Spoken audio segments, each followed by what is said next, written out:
मैं अशोक पटेल मेरे YouTube channel पे स्वागत करता हूं।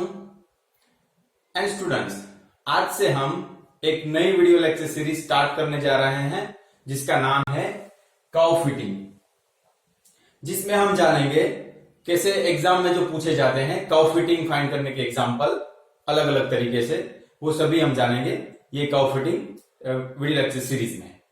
तो स्टार्ट करते हैं आज का वीडियो। तो फर्स्ट ऑफ ऑल हम कर्व फिटिंग की डेफिनेशन जान लेते हैं। कर्व फिटिंग किसको बोलते हैं? तो डेफिनेशन कुछ इस तरह से, to find best fit curve from given set of data points is called curve fitting. Students ध्यान से समझिएगा, डेफिनेशन क्या बोल रहा है? To find best fit curve from given set of points, जिसको बोलते हैं हम कर्व फिटिंग। ये बेस्ट फिट है। बेस्ट फिट क्या है हम देखते हैं। जैसे आपको यहां पे x1 x2 up to xn और सामने y1 y2 up to yn ऐसे कुछ सेट ऑफ पॉइंट्स दिए हुए हैं और आपको पूछा गया है कि इसका बेस्ट फिट कर्व फाइंड करो। ओके, तो आप कैसे करना है वो हम जानेंगे। तो इसको बोलते हैं हम कर्व फिटिंग। ओके, और ये बेस्ट फिट का जो कॉन्सेप्ट है वो हमें समझना है, तो हमें लीस्ट स्क्वायर मेथड समझना होगा कि बेस्ट फिट उसको हम क्यों बोलते हैं। ओके स्टूडेंट्स, तो इसीलिए लीस्ट स्क्वायर मेथड समझते हैं। तो लीस्ट स्क्वायर मेथड का डेफिनेशन समझिए, obtaining curve with minimum errors. यही वर्ड जो है स्टूडेंट वो बहुत इंपॉर्टेंट है, मिनिमम एरर्स वाला। तो इसको अगर ज्योमेट्रिकली समझेंगे तो हम अच्छे से इसको समझ सकते हैं। तो देखते हैं यहां पे क्या होता है एक्चुअली। जैसे ये हमें set of points x1 y1 x2 y2 x3 y3 x4 y4 ऐसे कुछ पॉइंट्स दिए हुए हैं, और जैसे कि हमें कर्व फिटिंग में हम क्या करते हैं, इसके ऊपर से ऐसे कुछ कर्व फाइंड करते हैं। फिर से देखो, यहां पे हमें पॉइंट्स दिए होते हैं और हम कर्व फाइंड करते हैं, और इसको ही बोलते हैं हम curve fitting. Least square method का यूज करके हम ये करते हैं। तो लीस्ट स्क्वायर मेथड क्या करता है, देखिए जैसे ये पॉइंट्स दिए हुए हैं एंड ये कर्व हम जो फाइंड करते हैं, वो दोनों के बीच में अगर आप देखोगे तो थोड़ी जैसे गैप रहेगी। ये जैसे जो पॉइंट दिया था एंड कर्व, ये दोनों में थोड़ा एरर है, आपको दिख रहा है। तो उसको हम सपोज इवन एरर ले ले, ये पहला पॉइंट एंड ये जो कर्व है यहां तक, देन ये दूसरा पॉइंट है और ये कर्व, यहां पे भी आपको थोड़ा एरर दिख रहा है, उसको हम, और इसको हम स्क्वायर में लिखेंगे। ये डिस्टेंस है ना स्टूडेंट्स, तो इसको हम स्क्वायर में लिखेंगे। तो इवन स्क्वायर ये जो है ये हो गया, देन ये E2 स्क्वायर, ये दूसरा पॉइंट एंड ये कर्व हो गया। तीसरा पॉइंट एंड कर्व, उसके बीच में ये थोड़ी सी ये जो एरर बचती है, इसको हम E3 स्क्वायर बोलेंगे। एंड ये पॉइंट एंड ये कर्व, यहां पे थोड़ी एरर जो दिखती है आपको, इसको हम E4 स्क्वायर लिखेंगे। तो ऐसे करके, जैसे यहां पे हमने समझने के लिए 4 पॉइंट्स दिखाए हैं, तो ऐसे जितने भी पॉइंट्स हो और इसमें आपको ऐसे एरर मिलती है, वो सभी को अगर हम एक कैपिटल E से लिखे, errors, sum of errors of this points and curve, ऐसे हम लिखे अगर, तो ये जो एरर मिलती है और इसको हम बोलेंगे लीस्ट एरर।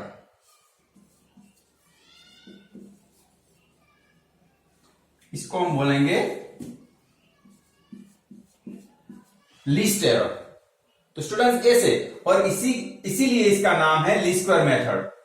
तो देखो एक बार फिर से समझिए कि ये पॉइंट्स एंड ये कर्व जो आप फाइंड करते हो पॉइंट्स का यूज करके, और जो आपको जो मिलता है, ओके, तो ये जो कर्व मिलता है तो वो मिनिमम एरर के साथ मिलता है, और इसीलिए इसका नाम है लीस्ट स्क्वायर मेथड। और इसीलिए ये कर्व फिटिंग का जो यहां पे वर्ड यूज किया है डेफिनेशन में, बेस्ट फिट, इसका मीनिंग यही है। बेस्ट फिट का मीनिंग क्या है कि सबसे मिनिमम एरर के साथ जो हमें कर्व मिलता है उसको बोलते हैं हम बेस्ट फिट कर्व, और इसीलिए हम लीस्ट स्क्वायर मेथड का यूज करते हैं। तो स्टूडेंट्स यहां हमने देखा कैसे कर्व फिटिंग वर्क करता है, और उसमें जो मेथड यूज होता है लीस्ट स्क्वायर मेथड, उसको हमने समझा।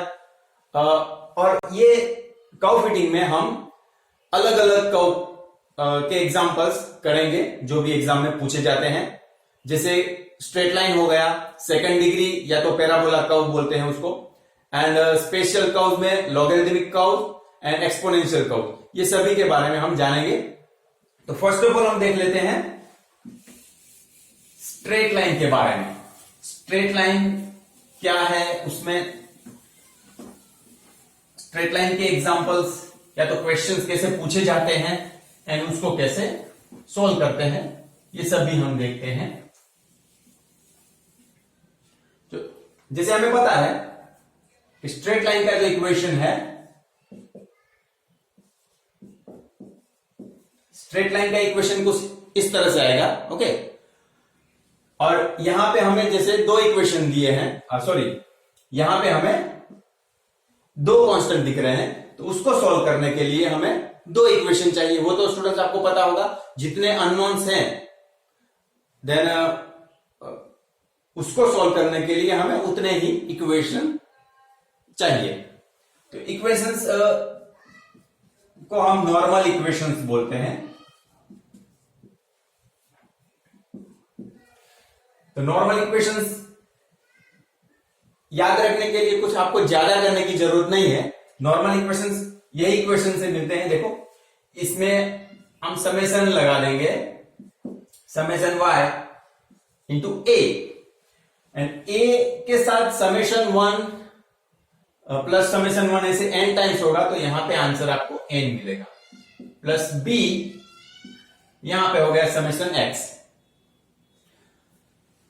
एंड देन सेकेंड इक्वेशन, जैसे मैंने बोला यहां पे दो कांस्टेंट है, तो हमें उसको सॉल्व करने के लिए दो इक्वेशन चाहिए। तो सेकेंड इक्वेशन में क्या करना है, जस्ट ये वाले इक्वेशन को आपको x से मल्टीप्लाई करना है। तो समेशन एक्स वाई, यहां पे n को मल्टीप्लाई करेंगे तो यहां पे आएगा समेशन x, एंड यहां पे आएगा समेशन एक्स स्क्वायर। तो ये इक्वेशन हो गया एंड ये दूसरा इक्वेशन है। मींस स्ट्रेट लाइन के बारे में कुछ भी क्वेश्चन एग्जाम में आते हैं तो आपको ये इक्वेशन यूज करना है, देन ये नॉर्मल इक्वेशन यूज करने हैं, तो इससे आपको उसका सॉल्यूशन मिल जाएगा। तो हम इसका एक एग्जांपल कर लेते हैं। तो स्टूडेंट देखो यहां पे हमने एक एग्जांपल ले लिया है, जिस तरह से एग्जाम में पूछा जाता है ये क्वेश्चन, ऐसे कुछ हमें यहां पे एक क्वेश्चन लिया है, ऐसे कुछ पूछते हैं आपको। देखो fit a straight line to the following data, और यहां पे आपको एक्स वाई का डेटा दिया है। एक्स दिया है 1 2 3 4 6 8 एंड वाई दिया है आपको 2.4 3 3.6 4 5 6 ऐसे। तो सॉल्यूशन आपको कैसे करना है, पहले तो जो जैसे यहां पे नॉर्मल इक्वेशंस में हमें जो चीज चाहिए वो सभी हम यहां पे फाइंड करेंगे टेबल के थ्रू। तो देखो यहां पे एक टेबल बनाना होगा इसके लिए आपको।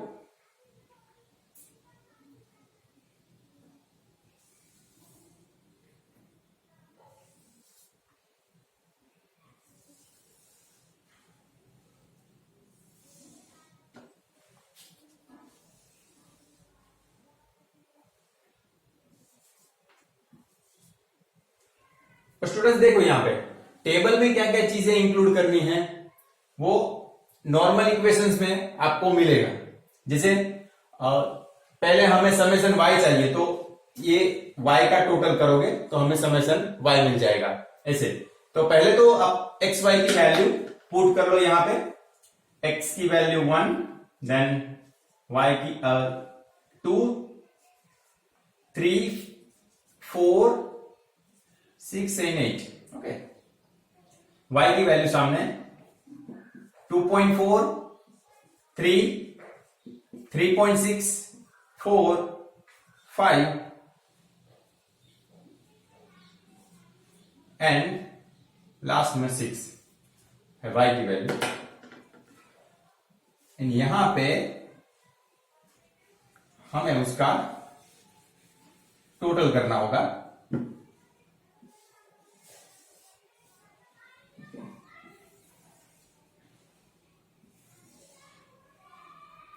देखो नॉर्मल इक्वेशन में देखते हैं हम, ये समेशन y, तो ये y का टोटल करने से हमें मिलेगा ये 2.4 से 6, ये टोटल करोगे तो यहां पे हमें, जैसे मैंने किया है ऑलरेडी, यहां पे 24 आएगा, तो आप कैलसी में भी कर सकते हैं। देन ये समेशन x आपको दिख रहा है, समेशन x भी ये x वाली जो वैल्यूज है उसको आप ऐड करोगे तो समेशन x हमें मिलेगा, और वो मिलता है हमें, यहां पे भी मैंने किया है 24 मिलता है। देन दूसरी चीज क्या चाहिए हमें, देखो यहां पे, देन एक्स वाई, तो एक्स एंड वाई इसका एक कॉलम बना लो, तो एक्स एंड वाई में कॉलम में क्या क्या आएगा, देखो 2.4 इंटू ये एक्स एंड वाई का मल्टीप्लाई करना है, तो 2.4 इंटू 1, तो यहां पे आ गया 2.4,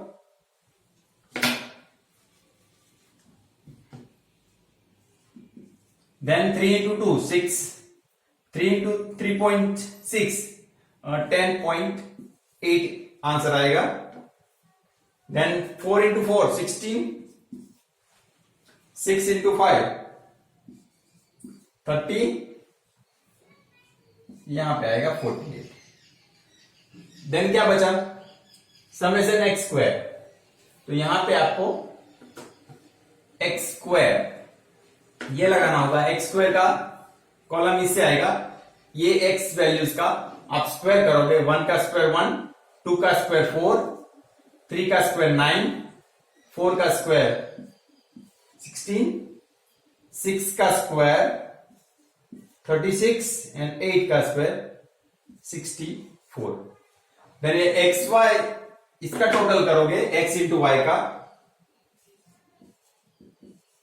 ये मैंने कैलसी में किया है 113.2 मिलेगा, एंड एक्स स्क्वायर इसका टोटल 1 से लेके 64 का ये टोटल समेशन एक्स स्क्वायर, ये मैंने किया है कैलसी में, वो मिलता है हमें 130। एंड यहां पे देखो स्टूडेंट्स, ये एन भी हमें चाहिए, ये आपको दिख रहा है एन, ओके, तो वो कहां से मिलेगा, तो नंबर ऑफ डेटा देखना है आपको, 1 2 3 4 5 6, नंबर ऑफ डेटा यहां पे आपका 6 है, ओके, तो एन हमें मिलेगा 6, तो ये सभी वैल्यू यहां पे पुट करते हैं, ओके, ये दो इक्वेशन जो है, ये दो नॉर्मल इक्वेशंस में हम ये वैल्यू पुट करते हैं और देखते हैं क्या आता है। तो देखो फर्स्ट ऑफ ऑल, जैसे समेशन वाई, ये पहले हमारे पास है 24 is equal to, as it is आएगा एन की value 6 plus b as it is summation x की वैल्यू, ये हमारे पास है 24, ये दिख रही है आपको ये बात।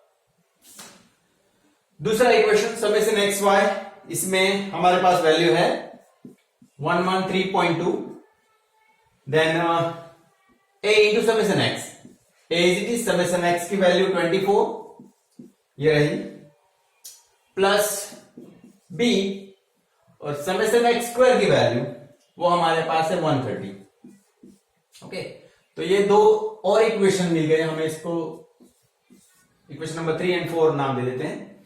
अभी हमें क्या करना है, अल्टीमेटली क्या करना है हमें यहां पे, कि ये दो इक्वेशन को सॉल्व करके कांस्टेंट, जो दो कांस्टेंट्स है ए एंड बी, उसकी वैल्यू फाइंड करनी है। तो देखते हैं कैसे सॉल्व करते हैं इसको।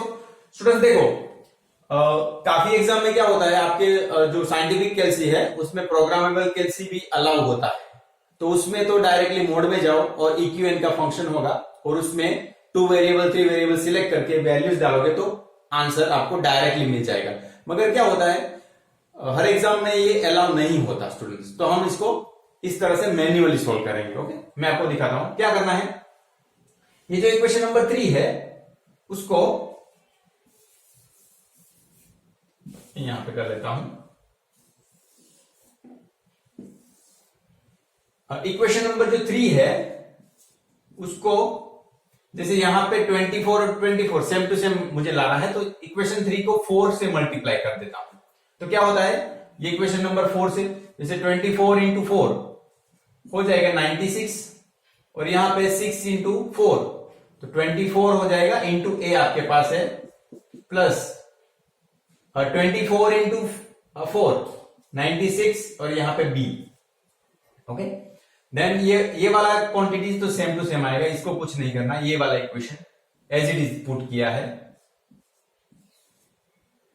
113.2 24a प्लस 130b, देन जैसे ये 96 एंड 113 ये माइनस लगा दिया, ओके, देन ये माइनस और ये माइनस, तो यहां पे देखो ये 96 माइनस 113.2, तो कैलसी में जैसे मैंने किया हुआ है यहां पे already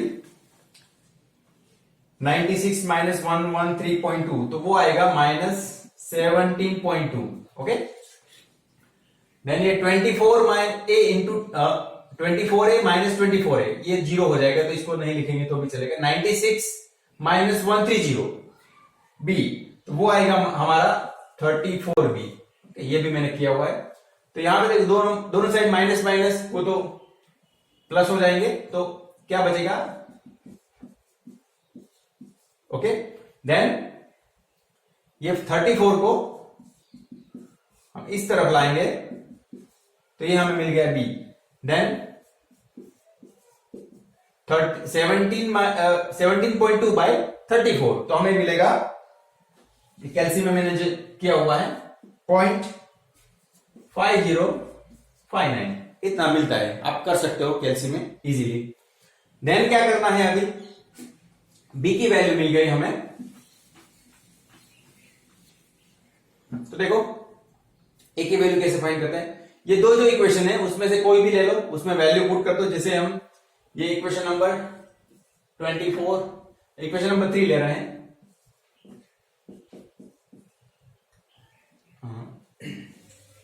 24 is equals to 6a 24b, okay, 24 as it is, and b की वैल्यू हमने फाइंड की हुए है 9। तो अभी क्या करेंगे, ये दोनों का मल्टीप्लीकेशन हो जाएगा। जैसे मैंने कैल्सी में किया हुआ है 12.1416, ये इतना आएगा। देन इसको इस तरफ लाएंगे 24 माइनस 12.1416, और इस तरफ रहेगा 6a, ओके। 24 माइनस 12.1416, इसमें कुछ 11.8584 इतना आंसर मिल रहा है। देन ये 6 को इस तरफ लाएंगे, तो ये हमारा a मिल गया, और इसका डिवाइड करेंगे 11.8584 बाई 6, तो हमें a मिलेगा 1.1964। तो स्टूडेंट्स आप भी ये जब वीडियो देखो तब साथ में कैलकुलेशन करते जाओ, तो आपको भी पता चले कि वैल्यू सही से आ रहे हैं नहीं, और प्रैक्टिस भी आपका हो जाए। तो जैसे हमने यहां पे ए एंड बी दोनों फाइंड कर दिए, अभी लास्ट में क्या करना है, ये जो आपका स्ट्रेट लाइन का जो इक्वेशन है y is equals to a plus b x, इसमें a एंड b ये दोनों की वैल्यू आपको इसमें पुट कर देनी है। a की वैल्यू, b की वैल्यू,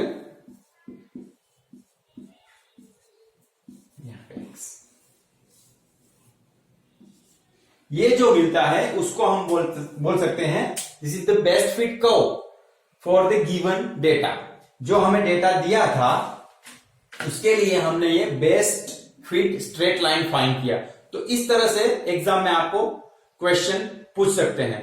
तो स्टूडेंट्स देखो, सभी कंटेंट एक ही लेक्चर में करने से क्या होगा कि वीडियो बहुत लंबा जाएगा, तो हम क्या करते हैं, ये वीडियो को यहाँ पे स्टॉप करते हैं और नेक्स्ट वीडियो में हम देखेंगे second degree cause and special cause.